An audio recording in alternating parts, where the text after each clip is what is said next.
एक ऐसा रहस्यमय दरवाज़ा जिसे खोलने में कई लोगों की जानें गई। आखिर उस दरवाजे के पीछे क्या है और उस दरवाजे का रहस्य क्या है, आप जानने के लिए मेरे इस वीडियो को अंत तक अवश्य देखिएगा। नमस्कार दोस्तों, स्वागत है मेरा इस नए वीडियो में।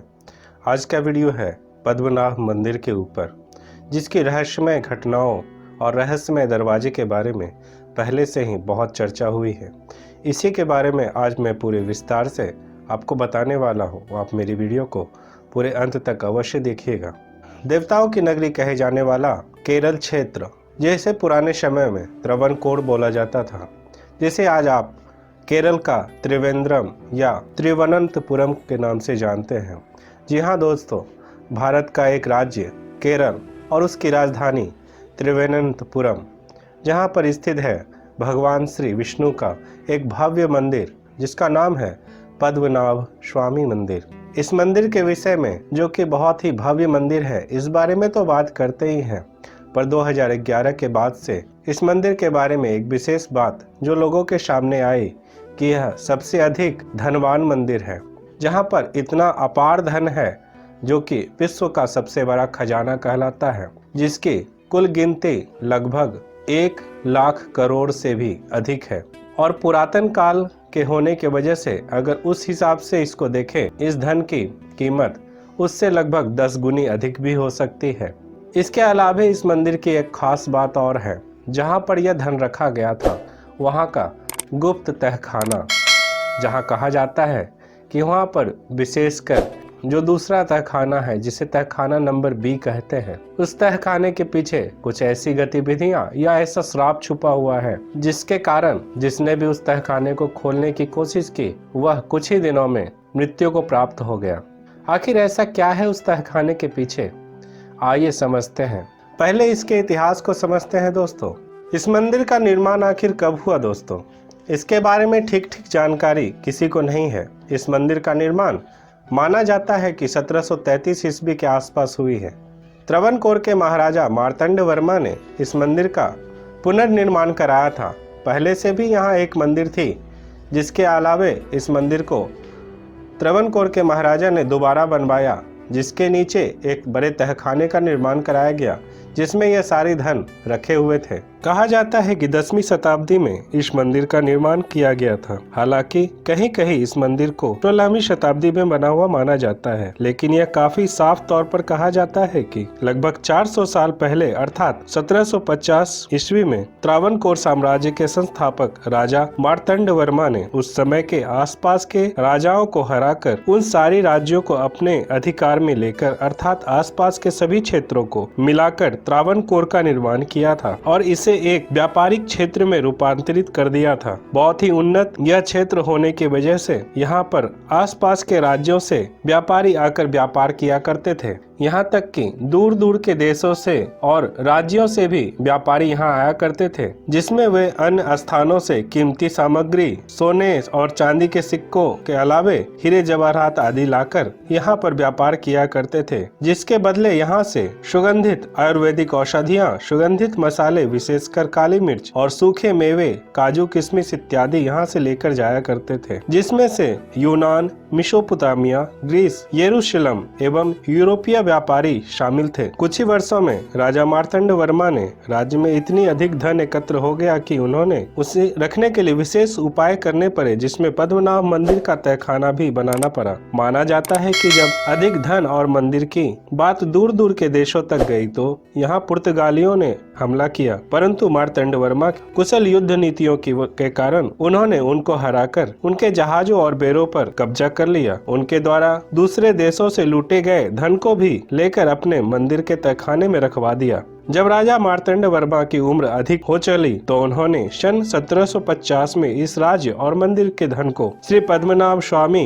अर्थात विष्णु भगवान के चरणों में समर्पित करने का निर्णय किया। भगवान पद्मनाभ स्वामी को अपना स्वामी मानकर, पद्मनाभ स्वामी को अपना राजा मानकर उनकी सेवा में अपने आप को और अपने आने वाले सभी पीढ़ियों को उनकी सेवा करने का संकल्प करके आजीवन सेवक बन गए और यह पूरे राज्य में घोषणा करवा दी। इस धन को हथियाने के लिए टीपू सुल्तान ने त्रावणकोर पर हमला किया, परंतु उसे कोच्चि में ही हार का मुंह देखना पड़ा और लौटना पड़ा। इस मंदिर की भव्यता इसका 7 मंजिला गोपुर अर्थात द्वार देखकर ही पता चलता है। यहाँ कई कठिन नियम बनाए गए हैं, जिसमें से यहाँ केवल हिंदू दर्शनार्थी ही दर्शन कर सकते हैं। दर्शन के लिए केवल पुरुषों को सफेद धोती और स्त्रियों को साड़ी पहनना अनिवार्य है। यहाँ कोई भी लेदर या इलेक्ट्रॉनिक सामान लेकर अंदर नहीं जाया जा सकता। इसके अलावा भी कई नियम बनाए गए हैं जो यहाँ आने वाले दर्शनार्थियों को नियम निभाने पड़ते हैं। यहाँ विशेषकर 2 बार विशेष महोत्सव मनाया जाता है, जो कि मार्च और अप्रैल के महीने में होता है, और दूसरा उत्सव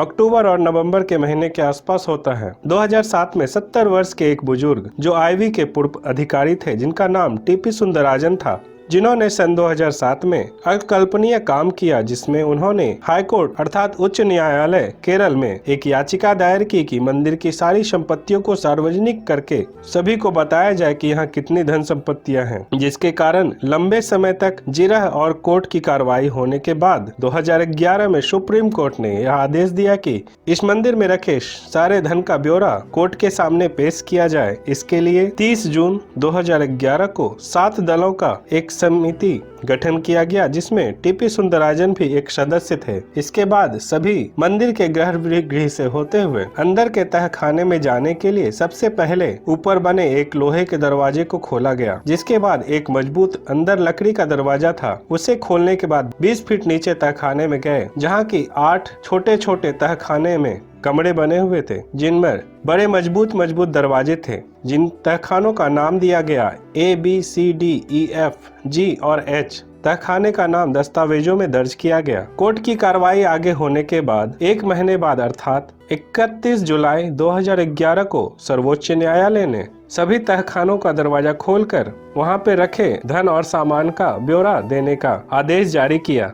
यहाँ के 7 तहखानों में जो धन मिला उसका ब्यौरा लगभग इस प्रकार दिया गया। दूसरे नंबर का तहखाना जो तहखाना B था, वो कभी खोला ही नहीं गया। माना जाता है कि उस तहखाने को जब भी खोलने का प्रयास हुआ, कोई न कोई उस तहखाने को खोलने वाला मारा गया। इसके अलावा जो 7 तहखाने खोले गए, उसमें से कहा जाता है कि तहखाने नंबर E और F में लगभग 40 प्रकार के खजानों का ढेर मिला। तहखाने C में लगभग 1469 प्रकार के खजानों का ढेर मिला। तहखाने नंबर D में लगभग 617 प्रकार के खजानों का समूह मिला, और तहखाने नंबर 1 को जब खोला गया तो वहां से लगभग 1 लाख से अधिक प्रकार के खजानों का समूह मिला, जिसमें से 4 फीट चौड़ी 4 फीट ऊंची भगवान पद्मनाभ की सैया पर लेटे हुए एक सोने की रत्न जड़ित हीरो से जड़ा हुआ मूर्ति मिला। इसके अलावा सोने के धागों से बना हुआ कपड़े का एक पुलंदा भी मिला। हर शताब्दी के सोने एवं चांदी के सिक्के मिले, जिसमें अलग अलग देशों के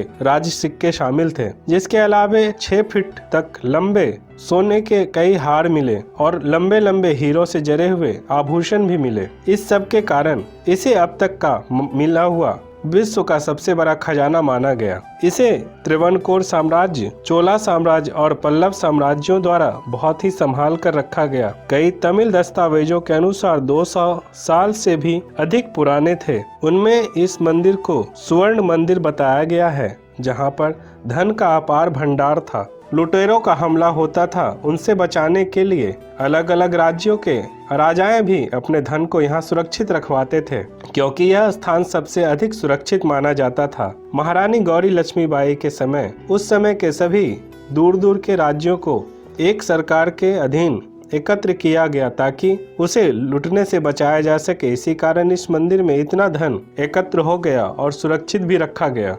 जो नए दर्शक हैं वो मेरे वीडियो को सब्सक्राइब जरूर कर लीजिएगा, जिससे मेरा उत्साहवर्धन होता है और मैं इसी प्रकार के वीडियो आपके लिए बनाता रहता हूँ। अब बात करते हैं दोस्तों उस दरवाजे के बारे में जिसे कभी भी खोला नहीं गया। कई घटनाओं को बताने वाले ऐसा मानते हैं कि उस दरवाजे को कई बार खोलने की कोशिश की गई। जिन्होंने भी उस दरवाजे को खोलने की कोशिश की वे जान गंवा बैठे। यहाँ तक कि टीके सुंदराजन ने भी जब उस दरवाजे को खोलने का कोशिश किया था, महज उसके 3 हफ्ते बाद ही वो बीमार पड़ गए और बाद में उनकी मृत्यु हो गई।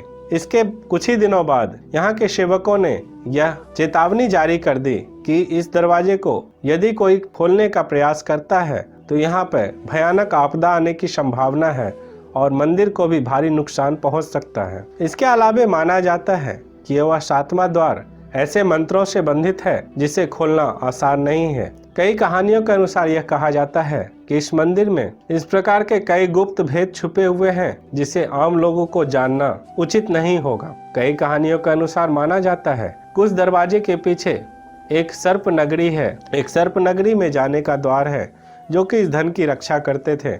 माना जाता है अगर उस द्वार को खोला जाएगा तो भयानक विनाश आने का संभावना है। एक कहानी के अनुसार यह भी माना जाता है कि इस द्वार के पीछे भगवान श्री हरि तक जाने का मार्ग बना हुआ है, इसलिए उस द्वार को खोलना बहुत ही कठिन है। यहाँ तक कि माना जाता है कि इस द्वार को बंद करने के लिए नागबंधन या नागपाश मंत्र द्वारा इसे बंद किया गया है। इस द्वार के बारे में विशेषता अगर हम बताएं तो इस द्वार को पहले एक लोहे के ग्रिल से बना हुआ था। उस लोहे के ग्रिल को जब खोला गया तो उसके पीछे एक मजबूत भारी लकड़ी का दरवाजा था।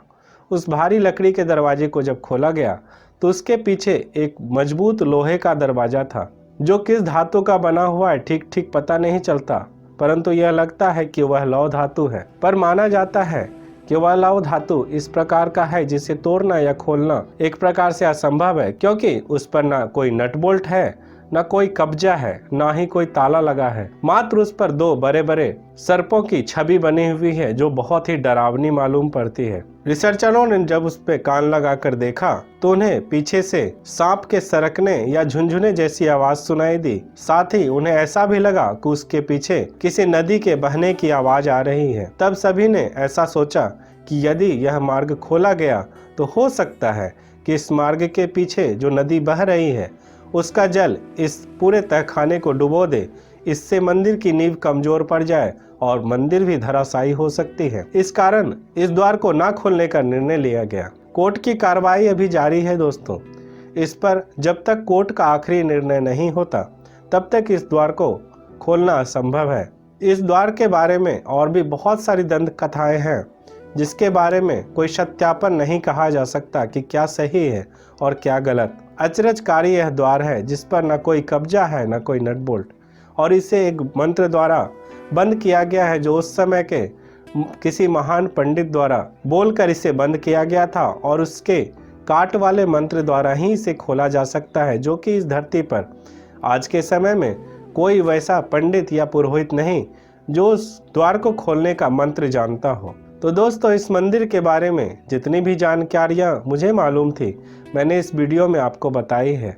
अब आपके ऊपर निर्णय है कि इस द्वार और इस मंदिर के बारे में आप क्या सोचते हैं। आपके मन में जो भी हो आप कमेंट में अवश्य लिखिएगा। तो दोस्तों, अगर वीडियो पसंद आई हो तो इसे लाइक अवश्य कर दीजिएगा और दूसरों को शेयर भी कीजिएगा, जिससे लोग इस वीडियो को देखकर इस पद्मनाभ मंदिर के बारे में और भी कुछ जान सके। मेरे चैनल को जो पहली बार देख रहे हैं और सब्सक्राइब नहीं किया हो तो मेरे चैनल को सब्सक्राइब कर लीजिएगा, क्योंकि मेरे वीडियो के एनालिटिक्स से मैंने जब देखा तो मेरे वीडियो को देखने वाले 98% ऐसे लोग हैं जिन्होंने मेरे वीडियो को सब्सक्राइब नहीं किया है। तो दोस्तों, जो भी मेरे वीडियो को देख रहे हैं उनसे विनम्र निवेदन है कि इस प्रकार के वीडियो को देखने के लिए मेरे वीडियो को सब्सक्राइब जरूर कर लें। तो मिलता हूँ अगले वीडियो में, तब तक के लिए धन्यवाद दोस्तों।